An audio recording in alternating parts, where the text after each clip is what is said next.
भजनलाल सरकार ने सत्ता में आते ही प्रदेश में लगे हजारों युवा मित्रों को एक काले आदेश से हटाकर उनके घरों में चूल्हे बुझाने का काम किया, जिसको लेकर अब निरंतर 5000 युवा मित्रों द्वारा अपने रोजगार की बहाली की मांग कर रहे हैं। लेकिन सरकार के जूबे नहीं रहेंगी।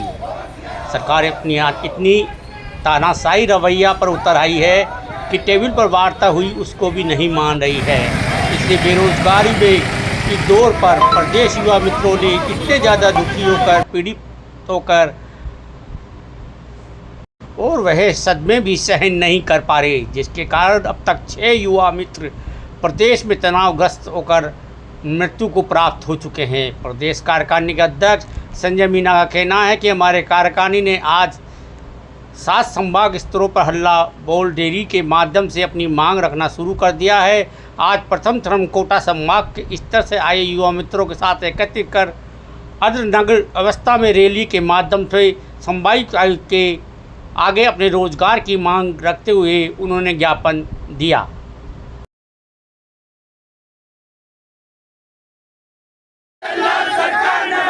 युवा मित्रों का हत्यारा कौन? भजनलाल सरकार ने मारी। हमारे पेट पर लात किसने मारी? भजनलाल सरकार ने मारी। हमारे पेट पर लात किसने मारी? भजनलाल जहाँ राजीव गांधी युवा मित्र लगे हुए थे, जो पंचायत समिति के तहत कार्यरत थे और केंद्र में राज्य सरकार की कल्याणकारी योजनाओं को गांव-गांव पहुंचाने में पात्र व्यक्ति को योजनाओं का लाभ दिलाने का कार्य कर रहे थे। और ये वसुंधरा जी के समय भी इस तरीके का भर्ती की गई थी राजस्थान युवा विकास प्रेरक के नाम से, और उनका नाम बदल के राजीव गांधी युवा मित्र किया गया था।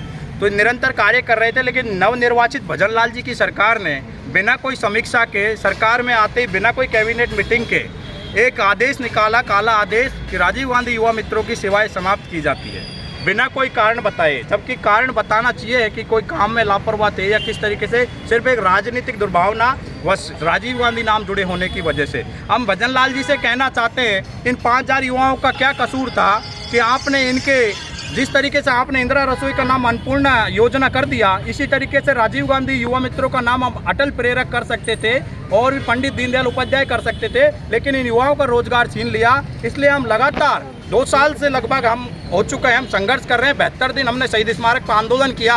सरकार ने हमें भरोसा दिलाया युवा मित्र के नाम से आपको लिया जाएगा। उसी तर्ज पे इन्होंने अटल प्रेरक की भर्ती करने जा रहे हैं, लेकिन उस नोटिफिकेशन में साफ तौर कहीं भी ये दिखाई नहीं दे रहा कि युवा मित्रों को उसमें मौकड़ी बीमारी है, हम मरने को मजबूर हैं। 6 युवा मित्र साथी हमारे शहीद हो गए हैं और मौत के घाट उतर गए, लेकिन इस सरकार को फर्क नहीं पड़ रहा। इसलिए हम पुनः आंदोलन कर रहे हैं और हमने ये कोटा की धरती से आगाज किया है हल्ला बोल प्रदर्शन। इसके बाद उदयपुर, जोधपुर और बीकानेर, अजमेर और भरतपुर, और अंतिम समय में हम जयपुर में मुख्यमंत्री आवास जरूरत पड़ी तो हम बड़ा आंदोलन करेंगे और हमारे परिजनों को साथ लेकर आंदोलन करेंगे। हम हमारे रोजगार को छीना है तो सरकार को बताना चाहेंगे कि या तो हमें मौत दीजिए या हमारा रोजगार दीजिए।